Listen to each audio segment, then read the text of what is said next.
ചില കാര്യങ്ങൾ നിങ്ങളോട് പറയണം എന്ന ഉദ്ദേശത്തിൻ്റെ അടിസ്ഥാനത്തിലാണ്.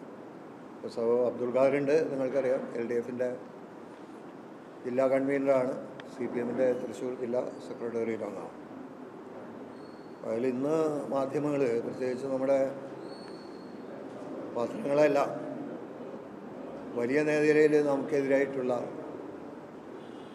പ്രചാരവേലകൾ സംഘടിപ്പിക്കുന്നതിൻ്റെ ഭാഗമായിട്ടുള്ള ഇടപെടലുകൾ നടത്തിയിരിക്കുക വലിയ വാർത്തകളാണ്. അപ്പോൾ അതിൽ ഇന്നലെ ഞാനും ഇവിടെ ഓഫീസ് സെക്രട്ടറി, ഞങ്ങളുടെ ജില്ലാ കമ്മിറ്റിയുടെ ഓഫീസ് സെക്രട്ടറി പ്രതീഷും കൂടി 1 കോടി രൂപ ബാങ്കിൽ ഡെപ്പോസിറ്റ് ചെയ്യുന്നതിന് വേണ്ടി ഏകപക്ഷീയമായിട്ട് ഞങ്ങൾ പോയി നിയമവിരുദ്ധമായി പിൻവലിച്ച പണം നിയമവിരുദ്ധമായി തന്നെ ഡെപ്പോസിറ്റ് ചെയ്യുന്നതിനുള്ള ഒരു പരിശ്രമം നടത്തി അതിൽ പരാജയപ്പെട്ടു. ED അപ്പോഴേക്കും ഈ കാര്യത്തിൽ ഇടപെട്ടു. ബാങ്കിൻ്റെ ED അല്ല, IT മുന്നറിയിപ്പിനെ തുടർന്ന്, അവരുടെ ഇൻഫർമേഷനെ തുടർന്ന് IT ഡിപ്പാർട്ട്മെൻറ്റ് ഇടപെട്ട് വല്ലാത്തൊരു നില സ്വീകരിച്ചിരിക്കുന്നു എന്ന രീതിയിൽ വലിയ വാർത്തകളാണ് ഇന്ന് വന്നിട്ട്. അപ്പോൾ അതുമായി ബന്ധപ്പെട്ട ഞങ്ങളുടെ നിലപാട്, CPM തൃശ്ശൂർ ജില്ലാ കമ്മിറ്റിയുടെ നിലപാട് വിശദീകരിക്കാനാണ് ഞങ്ങൾ പരിശ്രമിക്കുന്നത്. അപ്പോൾ അതിൽ പാർട്ടിയെ സംബന്ധിച്ച് നിങ്ങൾക്കറിയാം, നിയമാനുസൃതവും ജനാധിപത്യപരമായി പ്രവർത്തിക്കുന്ന CPIM പാർട്ടി. ഈ പാർട്ടിയെ കേന്ദ്ര അധികാരം ഉപയോഗപ്പെടുത്തിക്കൊണ്ട് BJP സർക്കാർ വേട്ടയാടിക്കൊണ്ടിരിക്കുകയാണ്. ആ വേട്ടയാടലിൻ്റെ ഭാഗമായിട്ടാണ് ഇൻകം ടാക്സ് ഡിപ്പാർട്ട്മെൻറ്റും പാർട്ടിക്കെതിരായിട്ടുള്ള പാർട്ടി അക്കൗണ്ട്, ജില്ലാ കമ്മിറ്റിയുടെ അക്കൗണ്ട് മരവിപ്പിച്ചുകൊണ്ടുള്ള നടപടികൾ അടക്കമുള്ള നീക്കങ്ങൾ നടത്തുന്നത്. എൻഫോഴ്സ്മെൻറ്റ് ഡയറക്ടറേറ്റിൻ്റെ ഇടപെടലും ചോദ്യം ചെയ്യലൊക്കെ നിങ്ങൾക്ക് അറിയാം. ആദായനികുതി വകുപ്പിൻ്റെ തൃശ്ശൂർ അസിസ്റ്റൻറ്റ് ഡയറക്ടർ ഒപ്പിട്ട് ജില്ലാ സെക്രട്ടറിക്ക് നോട്ടീസ് നൽകിയിരുന്നു, എനിക്ക് നോട്ടീസ് നൽകിയിരുന്നു. അസിസ്റ്റൻറ്റ് ഡയറക്ടറുടെ ക്യാമ്പ് ഓഫീസായ ബാങ്ക് ഓഫ് ഇന്ത്യയുടെ തൃശ്ശൂർ ശാഖയിൽ 30/4/2024 ഉച്ചതിരിഞ്ഞ് 3 മണിക്ക് ഹാജരാകണമെന്നായിരുന്നു നോട്ടീസ്. നേരത്തെ പിൻവലിച്ച പണം കൊണ്ടുവരണമെന്നും ആവശ്യപ്പെട്ടിരുന്നു. ഇതിൻ്റെ അടിസ്ഥാനത്തിലാണ് ജില്ലാ സെക്രട്ടറിയും ഓഫീസ് സെക്രട്ടറിയും പണവുമായി ബാങ്കിലെത്തിയത്.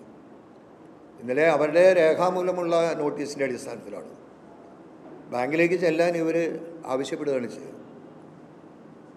ബാങ്കിലേക്ക് ചെല്ലാൻ കേവലമായിട്ട് ചെല്ലൽ മാത്രമല്ല, പിൻവലിച്ച 1 കോടി രൂപ നമ്മുടെ കസ്റ്റഡിയിലുണ്ടായിരുന്ന, നമ്മുടെ കൈവശമുണ്ടായിരുന്ന ആ 1 കോടി രൂപയും കൊണ്ടുചെല്ലണം എന്ന് ആവശ്യപ്പെടുകയുണ്ടായി. അപ്പോൾ ആ നിലയിലാണ് ഞങ്ങൾ പോകുന്നത്, ഞാനടക്കം ഓഫീസ് സെക്രട്ടറി. അപ്പോൾ IT ഡിപ്പാർട്ട്മെൻറ്റിൻ്റെ അസിസ്റ്റൻറ്റ് ഡയറക്ടർ തൃശ്ശൂർ, അദ്ദേഹത്തിൻ്റെ നിർദ്ദേശപ്രകാരം, ആവശ്യപ്രകാരം നോട്ടീസിൻ്റെ അടിസ്ഥാനത്തിലാണ് ഞങ്ങൾ പോയത്. അതല്ലാതെ ഏകപക്ഷീയമായിട്ട് പോയതല്ല, മറ്റ് താല്പര്യങ്ങളുടെ അടിസ്ഥാനത്തിൽ പോയതല്ല, പണം അവിടെ ഡെപ്പോസിറ്റ് ചെയ്യണം എന്നൊരു താല്പര്യത്തിൻ്റെ അടിസ്ഥാനത്തിൽ ഞങ്ങൾ പോയതല്ല. അതാണ് പ്രധാനപ്പെട്ട കാര്യം. ഇവിടെ ഒരു പ്രത്യേകമായിട്ടുള്ള കാര്യം പറയേണ്ടത്, CPMൻ്റെ പാൻ നമ്പർ അത് നിങ്ങൾക്ക് തന്നിട്ടുള്ള സ്റ്റേറ്റ്മെൻറ്റിൽ കൊടുത്തിട്ടുണ്ട്. കേന്ദ്ര കമ്മിറ്റിയുടെ പാൻ നമ്പറാണ് AAATCO 400A. ഇതാണ് പാൻ നമ്പർ. CPMൻ്റെ കേന്ദ്ര കമ്മിറ്റി, അതിൻ്റെ CPMൻ്റെ പാൻ നമ്പറാണ്. CPMൻ്റെ ജില്ലാ കമ്മിറ്റി, ഞങ്ങളുടെ ജില്ലാ കമ്മിറ്റി, തൃശ്ശൂർ ജില്ലാ കമ്മിറ്റിയുടെ എല്ലാ അക്കൗണ്ടുകളിലും ഈ പാൻ നമ്പർ ബന്ധിപ്പിച്ചിട്ടുണ്ട്. ഒരു പാൻ നമ്പറാണുള്ളത്, അത് ഞങ്ങൾ ബന്ധിപ്പിച്ചിട്ടുണ്ട് എല്ലാ അക്കൗണ്ടുകളിലും.